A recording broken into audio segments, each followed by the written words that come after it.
चाणकपुर गांव आबादी से भरा हुआ है और वहाँ के 80% लोग के पास एक बेहतर जिंदगी गुजारने के लिए पैसे हैं।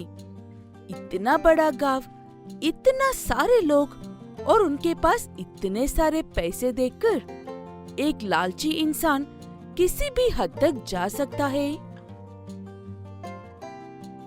बेटिया के साथ कहाँ जा रहे हो गजोदर? सब ठीक तो है ना? सब ठीक है यशवंत जी।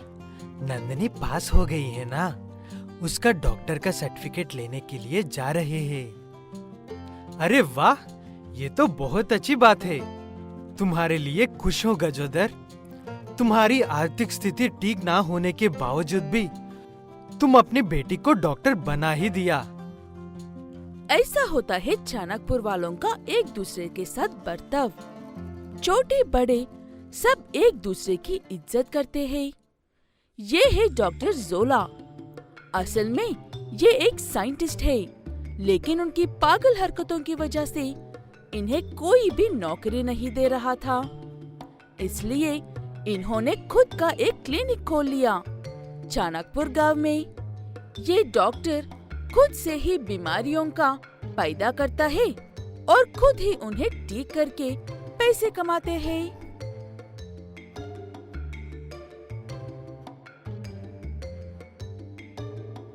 तुम पानी की सप्लाई देखते हो ना? ये लो 10,000 रुपए। इस दवाइयाँ अपनी पाइपलाइन में डाल देना। उसके बाद बाकी के 10,000 ले लेना।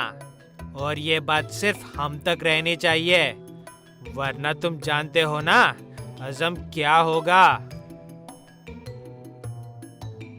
डॉक्टर जोला ऐसे ही बीमारियां फैलाते और लगभग आधा गांव बीमार होने के बाद धीरे से एक दवाई बनाकर लोगों को इंजेक्शन लगाकर पैसे कमाते हैं। उस गांव में और भी हॉस्पिटल है, लेकिन बीमारी का इलाज सिर्फ जोला के पास ही होता है, इसलिए सब उसी के पास आते हैं।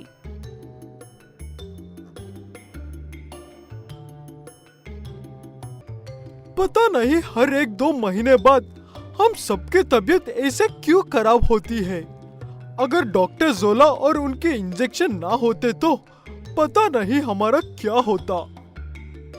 बात तो तुम्हारा सही है दोस्त। कभी कभी मेरा सोच खराब हो जाती है। कैसे सिर्फ डॉक्टर जोला को ही उन बीमारियों का इलाज मिल जाता है। खैर जो भी हो, एक अच्छे इंसान के बारे में ऐसे बातें नहीं करनी चाहिए।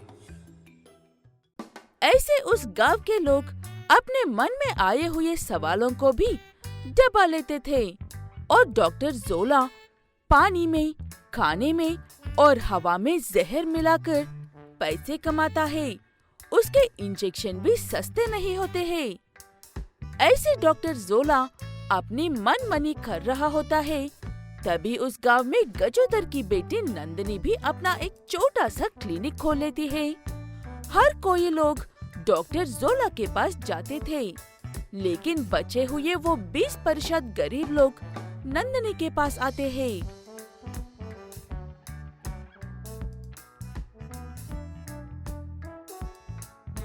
आप चिंता मत कीजिए दादाजी, आप जानते हैं ना, मैं भी इसी गांव में आप सबके बीच और इन बीमारियों के बीच पाली बड़ी हुई एक गरीब लड़की हूँ।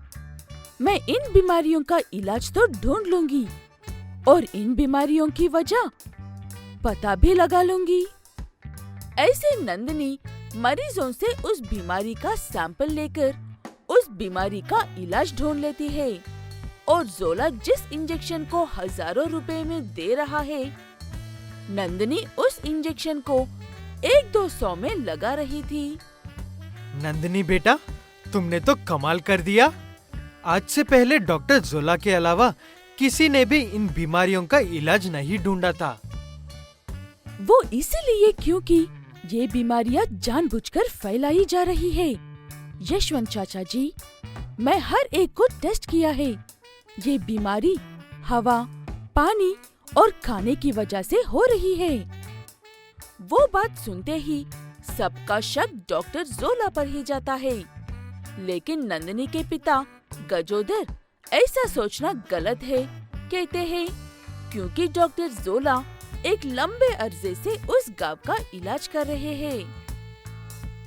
मैं ये नहीं कह रहा हूँ कि डॉक्टर जोला सही या गलत है। मैं ये कह रहा हूँ कि ये काम अगर उनका हुआ भी तो वो अकेले ये काम नहीं कर सकते हैं। पहले हमें उन्हें पकड़ना चाहिए जो हमारे मिल में पानी छोड़ते हैं और हमारे यहाँ खाना बेचते हैं। गजोदर की बात से सब सहमत होते हैं और सबसे पहले जाकर पानी वाले को पकड़ते ही वो डरकर सारी बात बता देता है और सबके नाम भी बता देता है। उसके बाद गांव वाले उस पानी वाले और खाने वाले को पकड़कर डॉक्टर जोला के पास जाते हैं और सब मिलकर उन तीनों को खूब पीटकर पुलिस वालों के हवाले कर देते हैं। कैसा जमाना आ गया है, लोग जिंदगियों से व्यापार कर रहे हैं। हमने तो पढ़ा ही नहीं, लेकिन हमारे बच्चे को पढ़ाकर ऐसे धोखे से बचाना चाहिए। बिल्कुल सही कहा यशवंत चाचा जी आपने। जोला तो चला गया, लेकिन आप सबको एक और इंजेक्शन लेना बाकी है।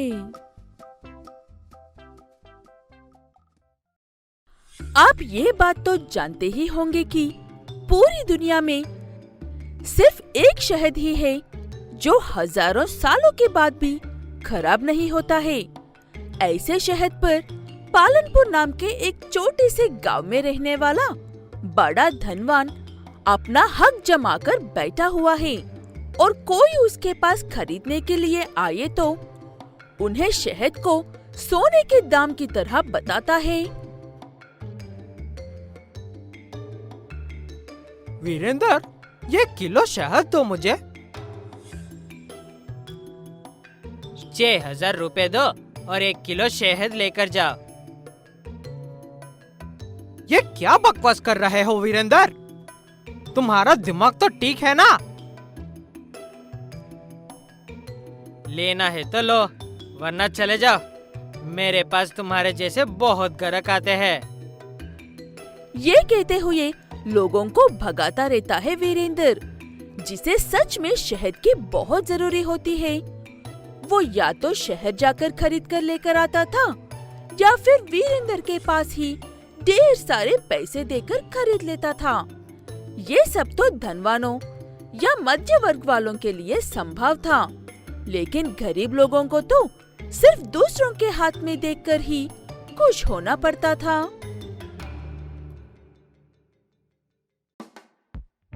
पिताजी आज हमें स्कूल में शहद के फायदों के बारे में बता रहे थे। शहद के बहुत से फायदे हैं, इसलिए मुझे भी शहद चाहिए। मैं कल जंगल में जाकर शहद ढूंढकर लेकर आने की कोशिश करता हूँ बेटा। चलो बेटा, अब पिताजी से सवाल करना बंद करो और खाना खाकर सो जाओ। ऐसे काजल अपनी बेटी हनी को चुप करवा देती है और सब खाना खाकर सो जाते हैं।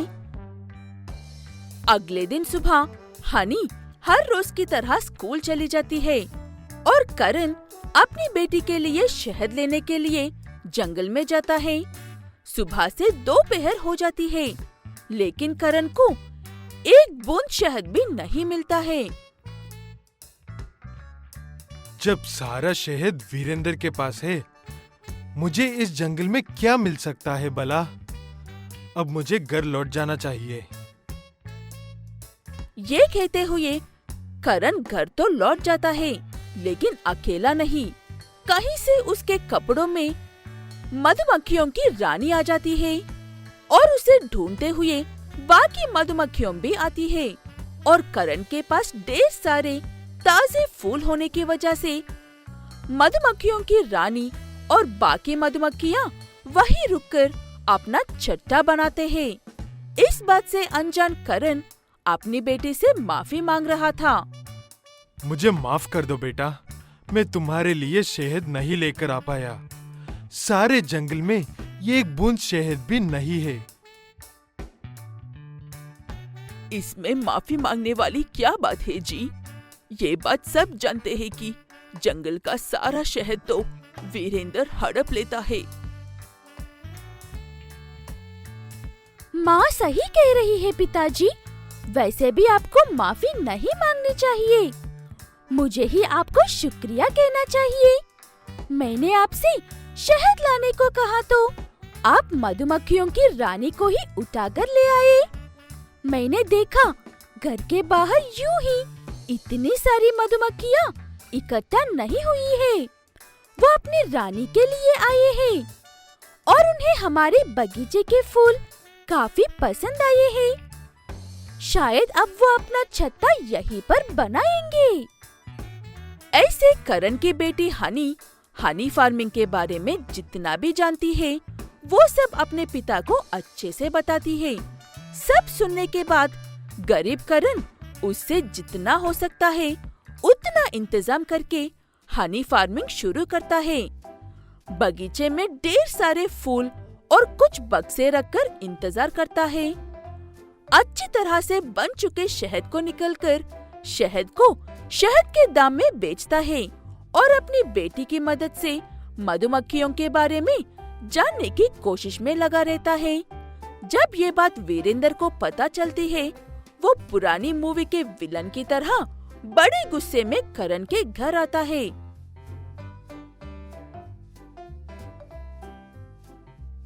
तुम्हारी हिम्मत कैसे हुई मेरे इज्जत के बिना मेरे शहद को बेचने की? अपनी बकवास बंद करो वीरेंद्र। ये सारा शहद मेरी जमीन पर बन रहा है और इस पर मैं मेहनत कर रहा हूँ। 10,000 से 1 लाख तक की जून में रहने वाली ये मधुमक्खियाँ ठीक से काम ना करने पर अपनी जान से प्यारी रानी को ही मार देती है।